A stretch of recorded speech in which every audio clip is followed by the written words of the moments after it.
अस्सलाम वालेकुम स्टूडेंट्स। आज की जो वीडियो है स्टूडेंट्स वो हमारी फर्स्ट ईयर इंग्लिश की पोम नंबर 5 लूसी ग्रे पे है। इसको लिखने वाले विलियम वर्ड्सवर्थ। पोइट का नाम है विलियम वर्ड्सवर्थ और पोम का नाम है लूसी ग्रे। और स्टूडेंट ये फर्स्ट ईयर इंग्लिश की book selection from English verse की पोएम नंबर 5 है।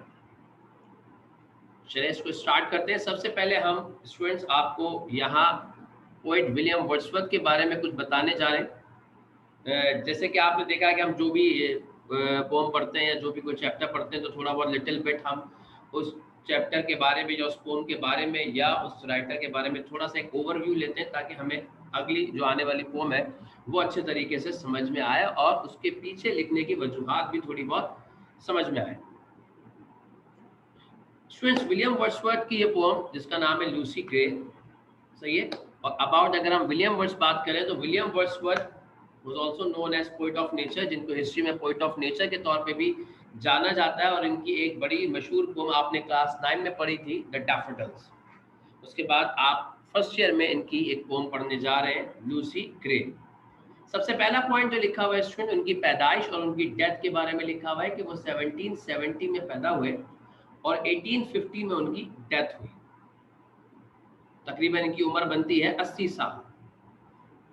और ये रोमांटिज्म एरा से इनका ताल्लुक है, belong to romanticism era. Second point लिखा हुआ है जो कि 1798 में शुरू हुआ और 1837 में एंड हुआ।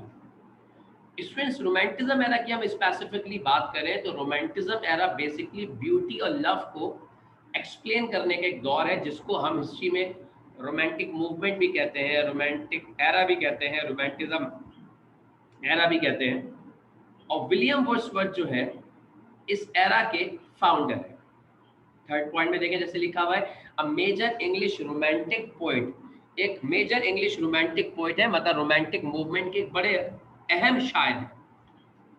और बेसिकली रोमांटिज्म एरा के फाउंडर ही विलियम वर्ड्सवर्थ है, क्योंकि 1798 में उनकी एक किताब लिरिकल बैलेड से रोमांटिज्म एरा की शुरुआत हुई और एक नए टाइप की पोइट्री का आगाज हुआ जिसको फॉलो किया इसके इनके बाद काफ़ी पोइट ने, जिनमें पर्सी बायशे शेले, जॉन कीट्स, लॉर्ड बैरन नाम के बड़े बड़े शायर हैं। बेसिकली रोमांटिज्म एरा के अंदर जो पोइट्री की गई है, जैसे मैंने अभी आपको बताया कि वो ब्यूटी और लव को एक्सप्लेन करती है, इसके साथ साथ वो immortality, eternal impact of beauty and love को ज़्यादा एक्सप्लेन करती है। मतलब कोई भी चीज़ जो नेचुरल ब्यूटी की शक्ल में है और उसका असर आप पे अगर हमेशा जिंदा रहता है तो वो बेसिकली रोमांटिज्म एरा के अंदर उस किस्म का कलेक्शन जो है लिखा गया है और ख़ास तौर पे पोइट्री उसमें लिखी गई है। फोर्थ पॉइंट में लिखा हुआ है the beautiful landscape of the lake district inspired the young Wordsworth. Lake district England के एक खूबसूरत गांव में से एक है जहां विलियम वर्ड्सवर्थ की पैदाइश हुई और उसकी खूबसूरती ने इनको अट्रैक्ट किया और ये एक पोइट ऑफ नेचर के तौर पे जो है आपके सामने नमूदार हुई। और यही वजह है चूंकि उनकी नेचुरल क्या कहते हैं नेचुरल ब्यूटी की तरफ उनकी अट्रैक्शन थी। यही वजह है कि इनकी पोम के अंदर जो कॉमन थीम आपको नजर आती है ज्यादातर इनकी पोम्स के अंदर वो नेचर है। अगर हम थोड़ा सा इनके बारे में थोड़ा और डिटेल में लेके जाएं तो विलियम वर्ड्सवर्थ उस किस्म के पोइट थे जिनका मानना ये था कि जो नेचर है यही जो है वो गॉड है। ये नेचर को गॉड तस्वुर करते थे, सही ना। और इस किस्म के बिलीफ सिस्टम को हम कहते हैं पैंथिज्म। पैंथिज्म जैसे एथिज्म होता है ना, एथिस्ट वो लोग होते हैं जिनका कोई मजहब नहीं होता, लादीन जिन होते हैं, ये पैंथिज्म थे। पैंथिज्म अप्रोच को फॉलो करने लगे थे। वैसे पैदाइश तो इनकी एज अ क्रिश्चियन हुई थी, लेकिन आगे जाके इनका जो बिलीफ था वो थोड़ा सा पैंथिज्म की तरफ चला गया और इन्होंने नेचर को ही गॉड तस्वुर किया। तो क्लास ये जो आपके सामने 5 बातें लिखी हैं, उनकी पैदाइश, उनका दौर और उनके शायर बनने की वजूहात और उनकी शायरी की थीम, ये अबाउट विलियम वर्ड्सवर्थ है। इसमें से जो जो बातें क्लास इंपॉर्टेंट है स्टूडेंट्स वो मैंने आपके सामने यहाँ बोल्ड कर दी हैं ताकि आप एमसीक्यूज वाले पोर्शन को इसको यहाँ से अच्छे तरीके से कवर कर सकें। आगे चलते हैं पोम की तरफ। Lucy grey. अब पोएम स्टार्ट करने से पहले मैंने यहाँ कुछ 3 पॉइंट्स आपके सामने लिखे हैं जो कि एमसीक्यूज के पॉइंट ऑफ व्यू से और आपकी नॉलेज के लिहाज से बहुत इंपॉर्टेंट है, और चूंकि आपकी फर्स्ट ईयर इंग्लिश की बुक में ये कहीं मेंशन भी है तो इसलिए इनकी इंपॉर्टेंस बहुत ज़्यादा है, ये आपसे पूछे जा सकते हैं। जैसे पहला पॉइंट लिखा हुआ है कि Lucy Gray was written in 1799, appear in the second edition of lyrical ballads, publish in 1800। इन्होंने कहा कि लूसी ग्रे जो पोम है ये लिखी गई है 1799 में, सही है, और ये अपीयर हुई है विलियम वर्ड्सवर्थ की लिरिकल बैलेड्स के सेकंड एडिशन में जो कि 1800 में पब्लिश हुआ। क्योंकि अभी मैंने आपको बताया था कि लिरिकल बैलेड्स के स्टार्ट से ही रोमांटिज्म एरा की शुरुआत हुई, और लिरिकल बैलेड्स का पहला एडिशन 1798 में छपा था और दूसरा एडिशन जो है वो 1799 में छपा, और उस एडिशन के अंदर ये जो है पोम मौजूद थी जिसका नाम है लूसी ग्रे। तो ये जो बातें हैं ये बड़ी इंपॉर्टेंट इसलिए है कि आपको पता होना चाहिए कि ये पोम कब लिखी गई और कब इसको पब्लिश किया गया, ताकि इससे रिलेटेड अगर कोई एमसीक्यूज आपके सामने आए तो आप उसको बड़े आसानी से सॉल्व कर सकें। अच्छा, सेकेंड पॉइंट क्या लिखा हुआ है ये भी आपकी बुक में जहां आपकी पोम है वहां ये मेंशन किया गया है, ये मैं आपको बताता हूं। लिखा हुआ है कि Lucy Gray is closer to the spirit of the old northern ballad than to more cheerful spirit of such southern ballad as the Abbot of Canterbury. Like most northern ballads, it tells a tragic story without violence. अच्छा student, आपके syllabus के अंदर 2 ballad हैं। अब ये ballad क्या है? Students, ballad is a kind of poetry which contains a short story, short narrative story, सही है। तो बैलेड एक टाइप ऑफ पोएट्री है जिसके अंदर शॉर्ट नैरेटिव स्टोरी बयान की जाती है, और ये ज्यादातर स्टैंजास की फॉर्म में लिखी जाती है, और ये आपके सिलेबस में 2 बैलेड है, एबट ऑफ कैंटरबरी और Lucy grey. Abbott of Canterbury को ये बता रहे हैं कि वो एक सॉदर्न बैलेड है जिसकी चीयरफुल स्पिरिट है, मतलब उसको अगर आप पढ़ते हैं उसका एंड जो है वो एक कॉमिक एंडिंग है, जबकि लूसी ग्रे उससे मुख्तलिफ है और ये नॉर्दर्न बैलेड की कैटेगरी में जा रही है, ट्रैजिक स्टोरी को बयान कर रही है। और ट्रैजिक का मतलब होता है जिसकी सैड एंडिंग। तो इससे हमें ये बात पता लगती है कि लूसी ग्रे जो पोम है जिसके अंदर जो स्टोरी है वो एक ट्रैजिक स्टोरी है। विदाउट वायलेंस का मतलब ये है कि इस ट्रैजिक स्टोरी में कोई ऐसा जुल्म या तशद्दुद आपको नहीं मिलेगा जो कि अक्सर क्या कहते हैं ट्रैजिक स्टोरीज बनाने के लिए लोग बनाते हैं। इसमें एक हादसे के तौर पे एक चीज आपको बयान की जाएगी जो कि इस कहानी को ट्रैजिक मोड की तरफ लेके जाएगी। अब वो क्या चीज है अगले पॉइंट में क्लियर हो रहा है कि this poem speak of the tragic death story of a pretty little girl Lucy grey who sacrificed her life for the sake of obedience। ये जो पोम है ये क्या बयान कर रही है?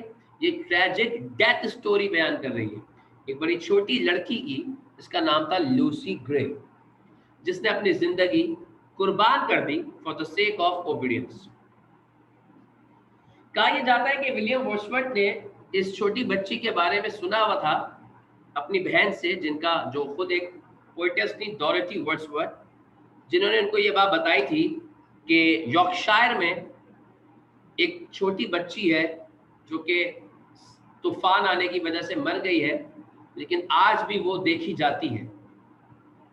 तो उससे उनको एक अट्रैक्शन मिली इस पोम लिखने की, और उन्होंने 1799 में ये पोम लिखी जो कि 1800 में पब्लिश हुई। अब स्टैंजा की तरफ आते हैं स्टूडेंट्स। आपके सामने जो स्क्रीन शो हो रही है उसमें 2 स्टैंजा लिखे हुए 1 और 2, और नीचे उसके कुछ मीनिंग्स लिखे हुए हैं।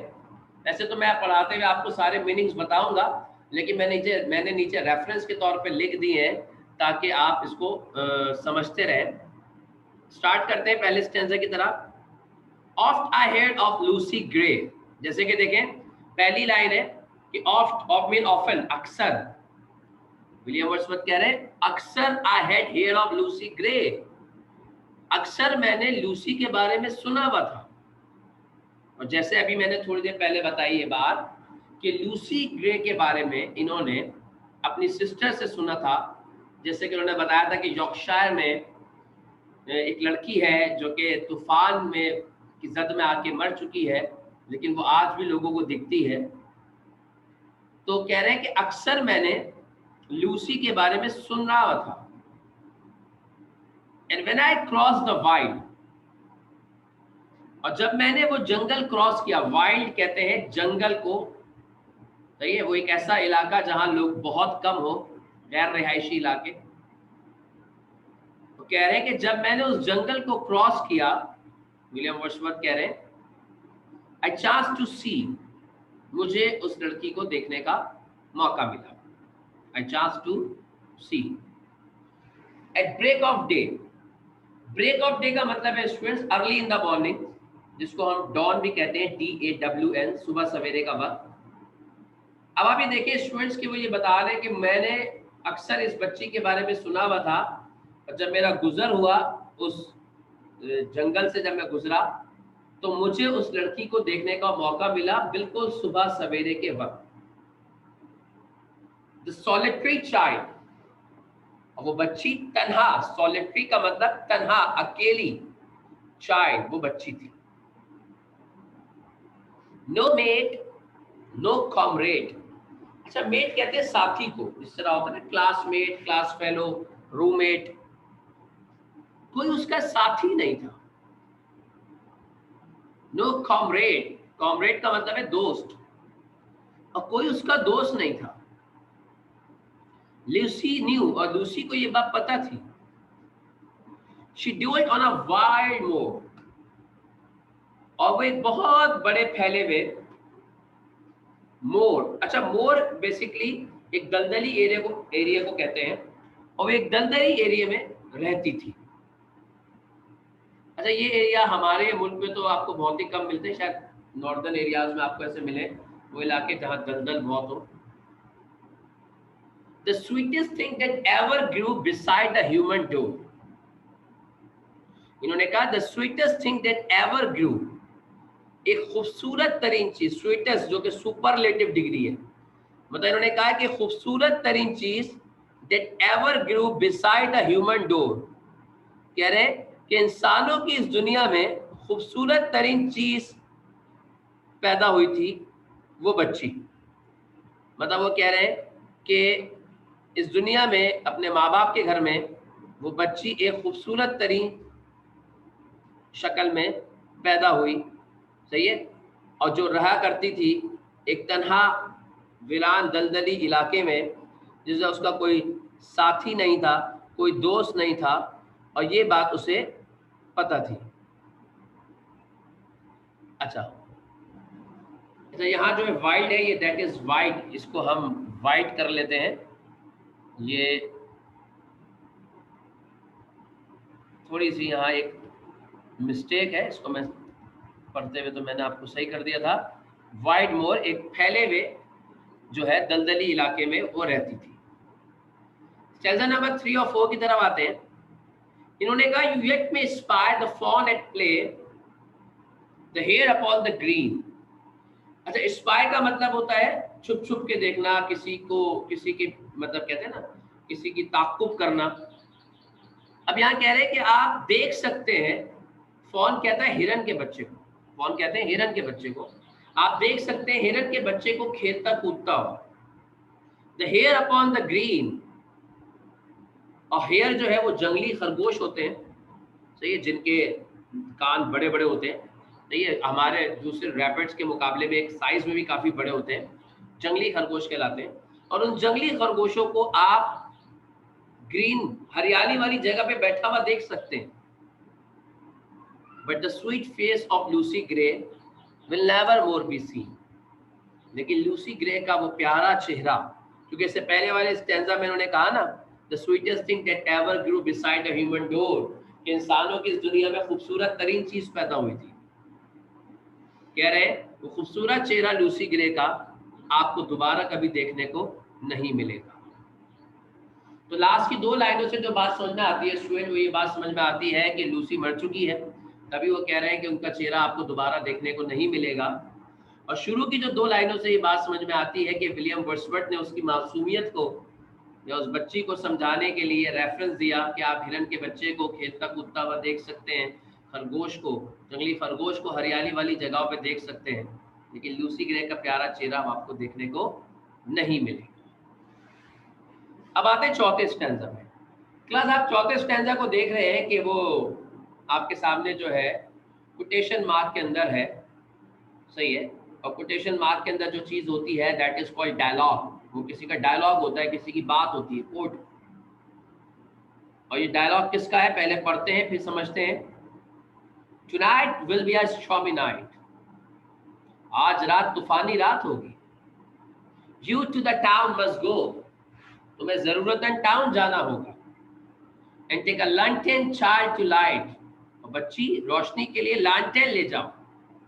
Your mother through the snow, और अपनी माँ को स्नो से ले आओ। ये डायलॉग लूसी के फादर का है। जैसे कि मैंने आपको स्टार्ट में बताया कि लूसी एक दलदली एरिया में रहा करती थी, मोर, जहाँ बहुत कम रिहायशी लोग होते हैं और शहर से बहुत दूर होता है ये नॉर्दर्न एरिया, पहाड़ी इलाकों की तरफ। तो लूसी के फादर ने कहा कि तुम्हारी माँ काम की वजह से टाउन गई हुई है, क्योंकि ऐसे इलाकों में जो है मार्केट्स वगैरह भी नहीं होती, मार्केट्स के लिए आपको करीबी टाउन में जाना पड़ता है। तो लूसी की माँ काम से टाउन गई हुई थी और लूसी के फादर को लगा कि आज रात तूफान आ सकता है। तो लूसी के फादर ने लूसी से कहा कि तुम जाओ और अपनी अम्मी को लेकर आ जाओ और लैंटर्न ले जाओ कि अगर वापसी में अंधेरा हो जाए तो तुम लोगों को रोशनी मिले। ये लूसी के फादर ने लूसी से कहा, That father will I gladly do. 'Tis scarcely afternoon. The minster clock has just struck 2, and yonder is the moon. जब लूसी के फादर ने उससे बात बोली तो लूसी ने क्या कहा कि हाँ फादर, लाइक ग्लैडली डू, ये काम मैं खुशी खुशी करूंगी। ये जो टेस्ट लिखा हुआ है इट इज स्कार्सली आफ्टरनून, ठीक है, और अभी जो है वह मुश्किल दोपहर है। The minister clock had just struck 2, चर्च की घड़ी, मिनिस्टर क्लॉक कहते हैं वो चर्च पे घड़ियाल लगा होता है ना, चर्च ऑफ पुनेस्ट्री, उस पे 2 बजे हैं। अब जैसे से पहले वाली लाइन में उसने कहा कि दोपहर है, तो यकीनन दोपहर के 2 बजे हैं। And yonder is the moon, और चांद जो है वो अभी दूर है। यॉन्डर का मतलब होता है जो चीज दूर हो, अभी इसको विजिबल होने में अभी टाइम है। तो उसने कहा अभी तो दिन का वक्त है, मैं जाके अपनी माँ को ले आती हूँ, और अभी तो दिन के 2 बजे, मैं खुशी खुशी चली जाती हूँ। At this the father raised his hook. जब लूसी ने जाने के लिए हामी भर ली तो उसके फादर ने अपना हुक, अच्छा हुक क्या है, आपने अक्सर किसानों को देखा होगा कि किसान जो कि अपनी खेती बाड़ी में काम करते हैं उनके पास एक सिकल होती है, चांद की तरीके से होती है, ब्लेड होता है कर्व चांद की शक्ल में, और वुडन का उसका हैंडल होता है। सिकल को उठाया and snap a faggot band. Faggot band क्या है, वो जो सारा गंदुम काट के एक जगह जमा करके गठरी बनाई जाती है। एंड स्नैप का मतलब है काटना, सेपरेट करना। और ये क्या कि फादर ने वो हुक उठाया दरांती, और उससे वो जो गंदुम की जो कहते हैं ना गठरी थी उसको काट के अलग करना शुरू कर दिया। He plied his work, और प्लाई का मतलब है मसरूफ हो जाना, और वो बड़े काम में अपने टूल के साथ मसरूफ हो गए। And Lucy took the lantern in a hand, और लूसी लैंटर्न उठा के निकल पड़ी अपनी वालदा को टाउन से लेके आने के लिए। अच्छा, अभी बड़ा इंपॉर्टेंट यहाँ से स्टैंजा शुरू हो रहा है। नॉट ब्लिदर इज द माउंटेन रोए। ब्लिदर का मतलब खुश, माउंटेन पहाड़, और रोए मतलब हिरन, यंग हिरन, नौजवान। इन्होंने कहा कोई पहाड़ी हिरन खुश नहीं था। With many a went on straw, her feet disperse the powdery snow that rise up like smoke. With many a went on straw, strike की सेकंड फॉर्म स्ट्रोक, स्ट्राइक किसी चीज को हिट करना, और वेंट ऑन का मतलब है बिना मकसद, खेलते कूदते हुए, बिना किसी मकसद के। और लूसी बिना किसी मकसद के खेलते हुए अपने पांव मारती भी, हर फीट डिस्पर्स, पांव मारती भी चल रही थी, जमीन पे पांव पटकते हुए एंजॉय करते हुए जा रही थी। और अपने पांव जैसे ही वो मारती तो जो पाउडरी स्नो था, जो बर्फ जो पाउडर वाली बर्फ थी गिरी हुई, वो स्मोक की तरह उड़ रही थी और लूसी अपने पांव मारती भी बिना मकसद जो है अपनी अम्मी को लेने के लिए जा रही थी। तो यहाँ ये बताया है कि लूसी जो है वो अपना मनमौजी स्टाइल में जो है जा रही है और अपने पांव से उस पाउडरी स्नो को उछालती हुई जा रही है एक स्मोक की तरह। The storm came on before it's time, तूफान अपने वक्त से पहले आ गया। She ended up and down, और लूसी तूफान से बचने के लिए कभी ऊपर भागी कभी नीचे। And many hill did Lucy climb, और अपने आप को महफूज करने के लिए उसने बहुत सारी चट्टानें चढ़ी। But never reach the town, लेकिन वो टाउन तक नहीं पहुंच सकी। अब चूंकि तूफान वक्त से पहले आया है तो यकीनन उसकी माँ जो मार्केट में थी उसको पता लगा कि तूफान वक्त से पहले आ गया, तो वो वहां रुक गई होंगी और उसके बाद जब तूफान थमा होगा तब आई होंगी। उनको तो नहीं पता था कि उनकी बेटी उन्हें लेने के लिए आ रही है। तो अगले स्टैंजा से ये नजर आ रहा है कि माँ जो है वो बाद में घर आ गई तो पता लगा भाई बेटी गई थी ढूंढने, वो तो आई नहीं। तो भाई दोनों वालिदैन अम्मा अब्बा निकले, क्या कह रहे? The rich parents all that night went shouting far and wide, but there was neither sound nor sight to serve them for a guide. Rich मतलब बेचारे, वो बेचारे वालिदैन पूरी रात went shouting, गए चिल्लाते हुए far and wide, दूर दराज तक, Lucy Lucy Lucy, but there was neither sound nor sight, लेकिन उन्हें ना कोई आवाज सुनाई दी अपनी बेटी की, ना कोई निशानी मिली। To serve them for a guide, जो उनको लूसी को ढूंढने में मदद कर सके। At daybreak on a hill they stood, और वो ढूंढते ढूंढते अगली सुबह हो गई, देखिए वहीं आ गए। लूसी भी सुबह सवेरे उनको देखने को मिली थी। कह रहे ना स्टार्ट में पोम में विलियम वर्ड्सवर्थ ने कहा था ना कि मुझे वो देखने को मिली सुबह सवेरे के बाद।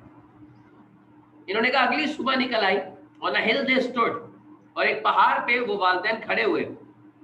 दैट ओवरलुक द मोर, वो पहाड़ से जहां से वो पूरा दलदली इलाका जो है मोरलैंड ऊपर से दिख रहा था। And then they saw the bridge of wood, और वहां से उन्होंने एक लकड़ी का ब्रिज देखा।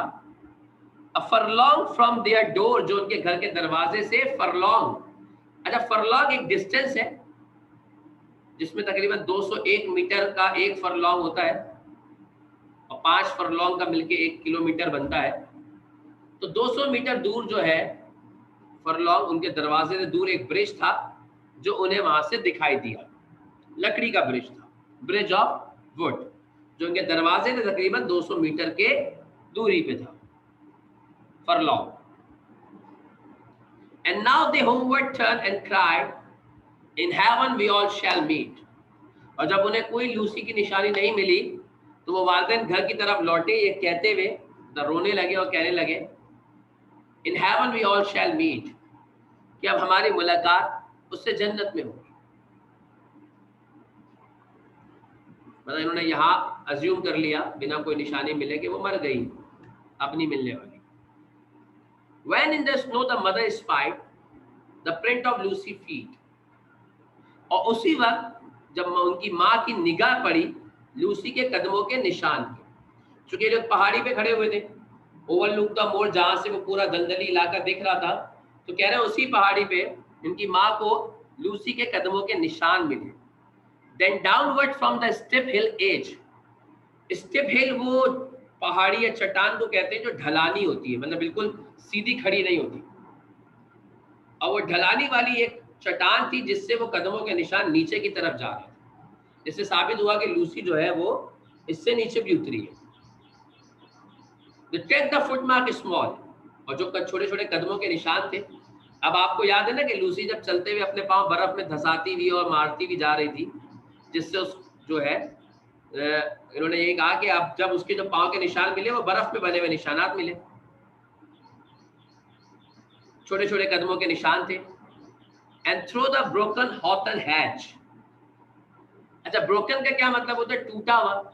हैजिस कहते हैं जो होती है ना बाढ़, फूलों की बाढ़, और हॉटन एक फूल है। कह रहे हैं उनको वहां टूटी हुई बाढ़ मिली। वो तूफान जब आता है, जब वो खत्म होता है तो फिर पता लगता है कि किन किन चीज़ों को नुकसान पहुंचाया। तो वो एक टूटी हुई हौतन की बाड़ मिली, and by the long stone wall, और वो वहां से एक बड़ी सी पत्थरों की दीवार से होते हुए गुजरे, and then open field cross, और चलते चलते उन्होंने पूरा मैदान क्रॉस कर दिया। The marks were still the same. अब ये उस कदमों के निशानात के पीछे पीछे चल रहे जो उस पहाड़ी से नीचे की तरफ जा रहे, और चलते चलते उन्होंने पूरा एक मैदान क्रॉस कर दिया, और marks were still the same, और मार्क्स अभी भी वैसे ही थे। They track them on nor ever lost. वो चलते रहे उस वक्त तक जब तक कदमों के निशानात खत्म नहीं हुए। एंड टू द ब्रिज दे केम, और चलते चलते उस ब्रिज की तरफ आ गए जो उनके घर से 200 मीटर दूरी पे था। They followed from the snowy bank।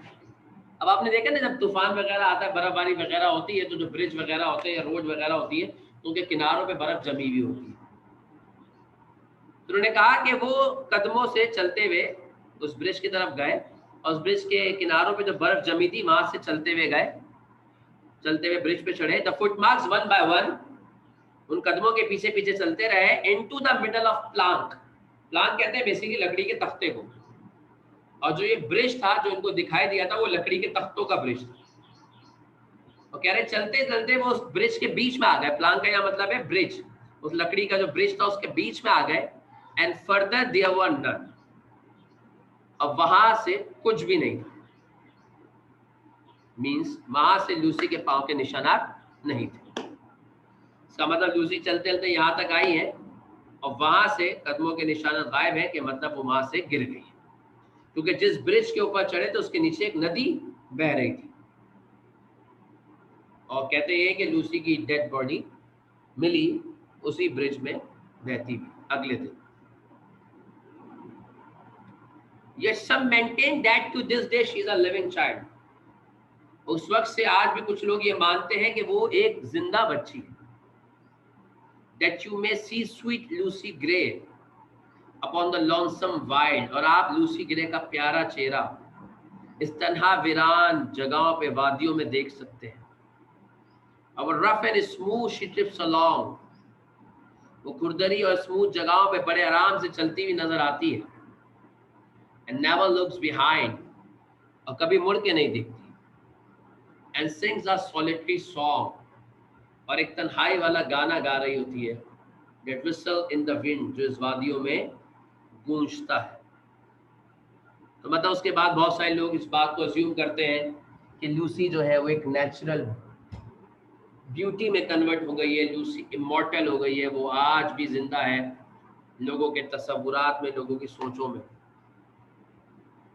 कुछ का मानना ये होगा यकीनन कि वो कोई आत्मा वात्मा या भूत प्रेत वगैरह में कन्वर्ट हो गई है।